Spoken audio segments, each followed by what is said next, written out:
श्रियकान्ताय कल्याणनिधये निधयेऽर्तिनाम् श्रीवेङ्कटनिवासाय श्रीनिवासाय मङ्गलम्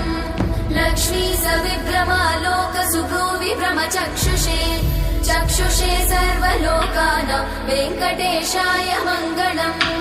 श्रीवेङ्कटाद्रिशृङ्गाग्रमङ्गलाभरणाङ्गये